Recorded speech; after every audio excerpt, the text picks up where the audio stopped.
Welcome my dear students. मैं Sunil Kumar Hansadhwani IAS की आज की क्लास में आप सब लोगों का स्वागत करता हूं। जैसा कि आप सबको पता है कि हम लोगों ने यूपी स्पेशल की एक सीरीज चलाई है और यूपी स्पेशल की उस सीरीज में यूपी स्पेशल से संबंधित हिस्टोरिकल क्वेश्चंस हम लोग उठा रहे हैं, अर्थात उत्तर प्रदेश और इतिहास। तो उसके अंतर्गत मैंने अभी तक प्राचीन भारतीय इतिहास, मध्यकालीन भारतीय इतिहास का उत्तर प्रदेश की धरती से संबंध स्थापित किया। आज की क्लास का महत्वपूर्ण विषय है उत्तर प्रदेश और आधुनिक भारतीय इतिहास, अर्थात उत्तर प्रदेश की धरती का जो आधुनिक भारतीय इतिहास से संबंध है उससे संबंधित कुछ प्रश्नमाला मैं आपके सामने लेके आया हूं। तो आइए हम लोग आज की प्रश्नमाला में आगे बढ़ते हैं और देखते हैं कि सबसे पहला सवाल हमारा क्या है। तो पहला प्रश्न कह रहा है कि 1764 के बक्सर के युद्ध के बाद मुगल सम्राट और अंग्रेजों के मध्य, ध्यान रखना पहले, मुगल सम्राट और अंग्रेजों के मध्य किस स्थान पर संधि हुई थी, यही प्रश्न है। मतलब जब बक्सर का युद्ध हुआ तो उसके बाद मुगल सम्राट, ध्यान रखना है कि मुगल सम्राट उस समय कौन था, शाह आलम द्वितीय, उसके मध्य, उसकी और अंग्रेजों के मध्य जिस स्थान पर संधि हुई थी उसी के नाम पर उस संधि का नाम भी है। तो आपको बताना है, मैं हर एक क्वेश्चन में आपको पर्याप्त समय दूंगा ताकि आप अपना अप्रोच खुद से देके एक अच्छी प्रैक्टिस कर सकें। तो क्या वो आगरा है, क्या वो पटना है, क्या वो इलाहाबाद है, क्या वो दिल्ली है? वह कौन सा स्थान है जिस पर मुगल सम्राट और अंग्रेजों के मध्य जहां पर संधि हुई थी? तो आप बताएं, देखते हैं कि आपका जवाब सही है या नहीं। तो इसका सही आंसर क्या है? सी, इलाहाबाद। इलाहाबाद की संधि के नाम से यह संधि प्रसिद्ध भी है। इसके प्रमुख प्रावधानों की चर्चा मैंने अपने वीडियो लेक्चर में किया है, अगर आप जानना चाहते हैं डिटेल में तो वहां पर विजिट करें। प्रश्न संख्या 2 क्या कह रही है? आसफुद्दौला ने 1775 ईस्वी में अंग्रेजों से कौन सी संधि की थी जिसके तहत अवध का बनारस क्षेत्र, ध्यान रखना यहां पर कंसंट्रेट करें, अवध का बनारस क्षेत्र, यानी पहले बनारस क्षेत्र अवध के क्षेत्र के अंतर्गत आता था। अवध का बनारस क्षेत्र अंग्रेजों को मिला। किसको मिला? अंग्रेजों को। कहने का मतलब ये प्रश्न ये दिखाना चाहता है कि 1775 में एक संधि हुई, किसके किसके मध्य हुई? आसफुद्दौला और अंग्रेजों के मध्य। इस संधि के अनुसार बनारस का क्षेत्र अंग्रेजों को प्राप्त हो गया था। तो उस संधि का नाम क्या है ये बताना है। तो क्या वो इलाहाबाद की संधि, क्या बिजनौर की संधि, क्या फैजाबाद की संधि या कानपुर की संधि? तो मैं आशा करता हूं कि आप इसका सही जवाब दे पा रहे होंगे। मैं आपको समय देता हूं, इसका आप सही जवाब ढूंढें। चलिए मैं बताता हूं बच्चों, इसका सही जवाब क्या है? फैजाबाद की संधि, अर्थात ऑप्शन सी। आइए हम लोग अगले प्रश्न की ओर आगे बढ़ते हैं, देखते हैं कि प्रश्न संख्या 3 क्या कहती है कि आसफुद्दौला ने 1784 ईस्वी में स्तंभ विहीन इमामबाड़ा, इससे इसी प्रश्न से आपको कई सारी जानकारी मिल गई कि आसफुद्दौला ने इमामबाड़ा का निर्माण करवाया और यह स्तंभ विहीन है और ये कब बना? 1784 ईस्वी में। तो ये इंफॉर्मेशन मिल गई। आसफुद्दौला ने 1784 ईस्वी में स्तंभ विहीन इमामबाड़ा का निर्माण कहाँ करवाया था, ये वो प्लेस कौन सा था ये पूछ रहा है। तो चलिए आप ऑप्शन के अकॉर्डिंग जो है अपना आंसर दीजिए। क्या इलाहाबाद, गाजीपुर में, बनारस में, इलाहाबाद में या लखनऊ में? तो आपके हिसाब से इसका सही जवाब क्या है बताएं, मैं इंतजार कर रहा हूं। मेरे हिसाब से सही जवाब इसका है लखनऊ। आसफुद्दौला ने 1784 में स्तंभ विहीन इमामबाड़ा नामक मोनूमेंट का निर्माण कहाँ करवाया था? लखनऊ में करवाया था। तो आइए प्रश्न संख्या 4 की ओर आगे बढ़ते हैं, देखते हैं ये क्या कह रहा है। 1857 की क्रांति के बाद, 1857 की क्रांति के बाद महारानी का घोषणा पत्र लॉर्ड कैनिंग ने कहां पर पढ़कर सुनाया था? प्रश्न का प्रारूप ये है कि 1857 की क्रांति जब हो गई थी तो उसके बाद महारानी, यानी ब्रिटेन की जो महारानी थी, उसने जो अपना घोषणा पत्र जारी किया, इसी के बाद ही 1858 का चार्टर एक्ट भी आता है, उसकी चर्चा हम लोग अलग टॉपिक पर करेंगे। तो उस समय का निवर्तमान गवर्नर जनरल लॉर्ड कैनिंग था।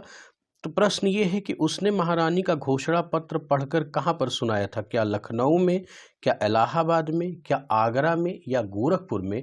तो बच्चों इसका सही जवाब क्या है आप बताएं। मेरे हिसाब से मैं आपको सही जवाब देता हूं, उस घोषणा को कैनिंग ने इलाहाबाद में पढ़कर सुनाया था, मिंटो पार्क में।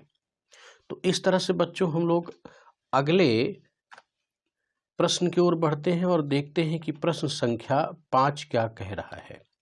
सर सैयद अहमद खान ने अलीगढ़ मुस्लिम विश्वविद्यालय की स्थापना कब की थी? बहुत इंपॉर्टेंट प्रश्न है। क्या 1775 में की थी, क्या 1875 में की थी, क्या 1857 में की थी या 1858 में? तो आप इसका सही जवाब दीजिए। मैं आशा करता हूं कि आप ठीक जवाब दे पा रहे होंगे। नहीं दे पा रहे हैं तो मैं आपको दे रहा हूं 1875 में। 1875 ईस्वी में सर सैयद अहमद खान ने अलीगढ़ मुस्लिम विश्वविद्यालय की स्थापना की। अब आगे हम चलते हैं प्रश्न संख्या 6 की ओर। प्रश्न संख्या 6 क्या कह रहा है कि इंडियन नेशनल कांग्रेस के कुल कितने अधिवेशन उत्तर प्रदेश में हुए? मामला देखिए कहाँ है, उत्तर प्रदेश।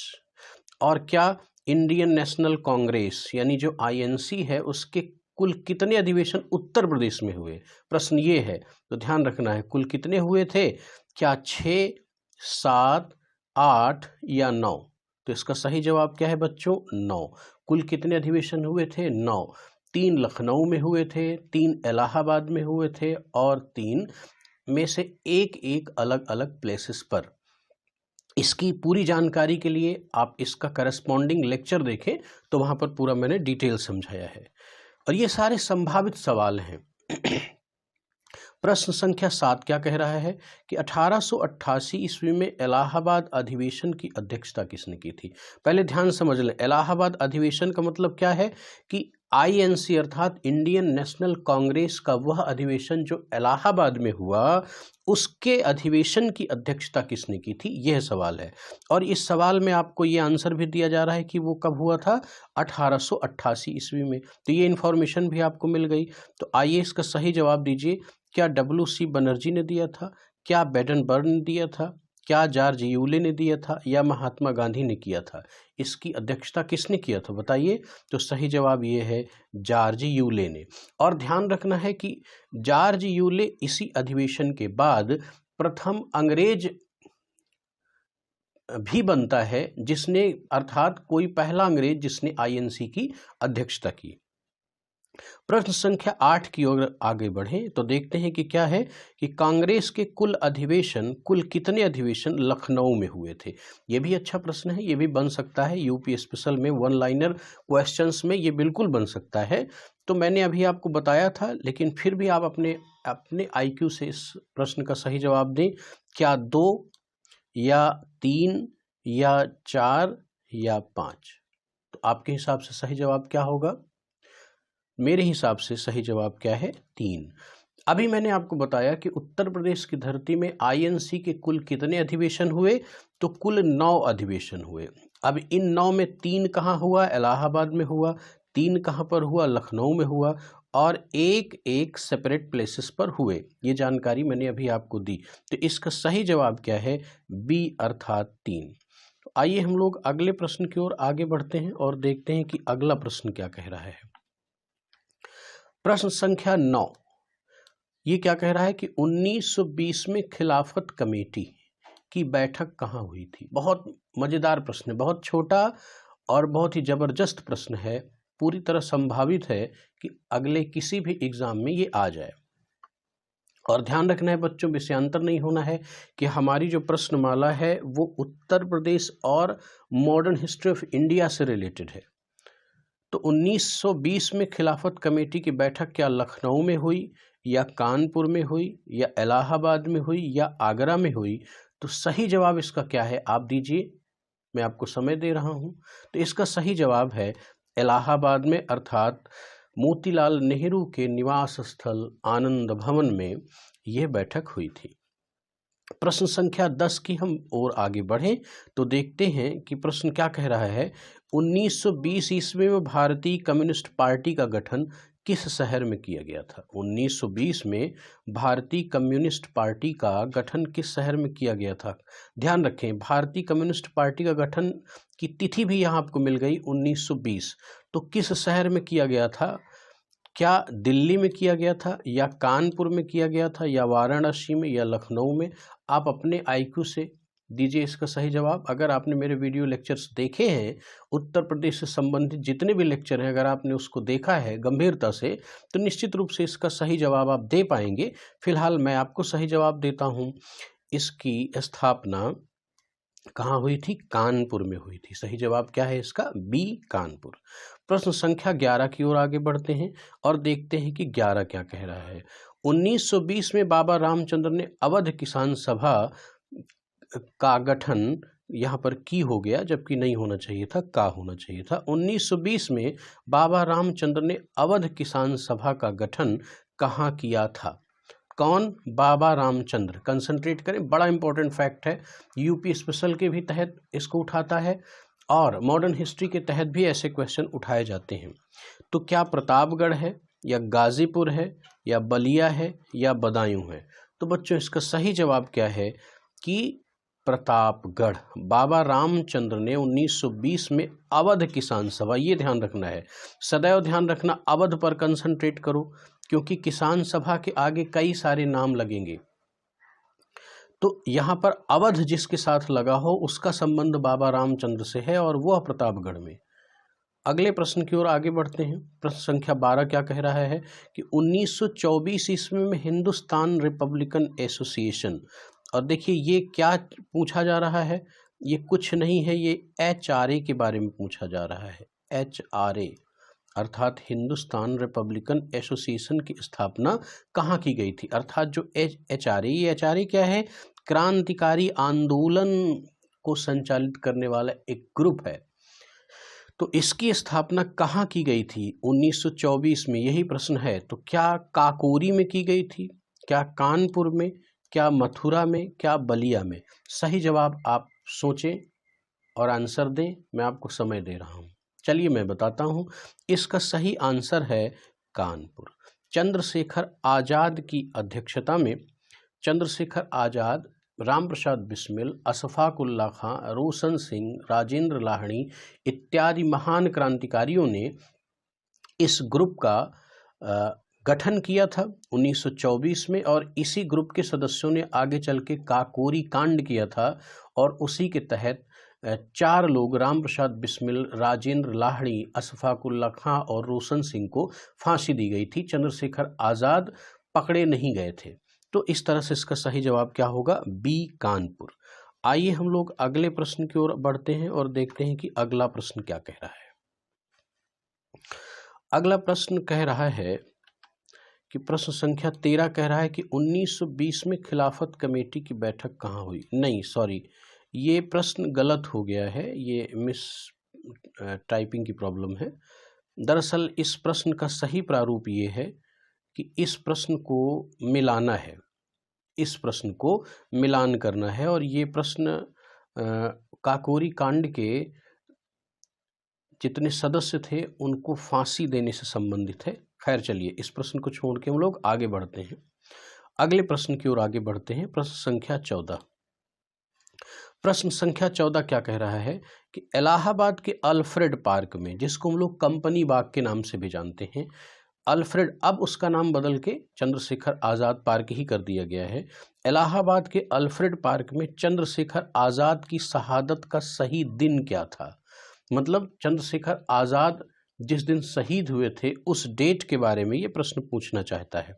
तो क्या 27 फरवरी 1931, 23 मार्च 1931, 27 फरवरी 1923 या 28 मार्च 1931? तो आप सही जवाब दीजिए, मैं आपको समय दे रहा हूं। तो बच्चों सबसे पहले ध्यान रखें कि 23 मार्च 1931 को भगत सिंह और उनके अन्य 2 सदस्यों के साथ भगत सिंह की फांसी हुई थी। लेकिन अल्फ्रेड पार्क में चंद्रशेखर आज़ाद की शहादत 27 फरवरी 1931 को हुई थी, और कहते हैं कि आज़ाद की शहादत की खबर पाके भगत सिंह टूट गए थे। उनको बहुत बड़ा सदमा लगा था, क्योंकि उनको मालूम था कि उनको फांसी हो भी जाएगी तो आज़ाद ऐसे महान क्रांतिकारी हैं जो क्रांति का बिगुल बजाते रहेंगे, लेकिन दुर्भाग्य की भगत सिंह की फांसी से पहले ही आज़ाद जी की शहादत हो जाती है। आइए हम लोग प्रश्न संख्या 15 की बात करते हैं और देखते हैं कि ये प्रश्न क्या कह रहा है। 1942 के भारत छोड़ो आंदोलन के दौरान, पहले प्रश्न का प्रारूप समझे। 1942 के भारत छोड़ो आंदोलन, कौन सा आंदोलन? भारत छोड़ो आंदोलन। यहाँ पर कंसंट्रेट करना है बच्चों। भारत छोड़ो आंदोलन के दौरान चित्तू पांडे ने, किसने? चित्तू पांडे ने कहाँ पर स्वतंत्र सरकार की स्थापना की थी? ध्यान रखना है कि 1942 के भारत छोड़ो आंदोलन की सबसे बड़ी घटना ये होती है कि भारत के कई स्थानों पर स्वतंत्र सरकारों की स्थापना हो जाती है। ये मान लिया जाता है कि नहीं, हम स्वतंत्र हो गए अंग्रेजों से। तो उसी में से चित्तू पांडे थे। इन प्रश्न के अनुसार उन्होंने कहाँ पर स्वतंत्र सरकार की स्थापना की थी? बहुत ही जबरदस्त और पेट सवाल है, बिल्कुल संभावित है। क्या प्रतापगढ़ में, क्या गाजीपुर में, क्या बलिया में, क्या बदायूं में? तो आप सही इसका जवाब दें, मैं आपको समय दे रहा हूं। तो सही इसका जवाब है बलिया में। चित्तू पांडे ने बलिया में स्वतंत्र सरकार की स्थापना कर दी थी भारत छोड़ो आंदोलन के दौरान। तो बच्चों, इस तरह से इतनी प्रश्नमाला के साथ आधुनिक भारतीय इतिहास का जो संबंध उत्तर प्रदेश से है वो समाप्त हुआ। अगली प्रश्नमाला में मैं उत्तर प्रदेश के अगले महत्वपूर्ण प्रश्नों के साथ आपके सामने हाजिर होऊंगा। तब तक के लिए नमस्कार।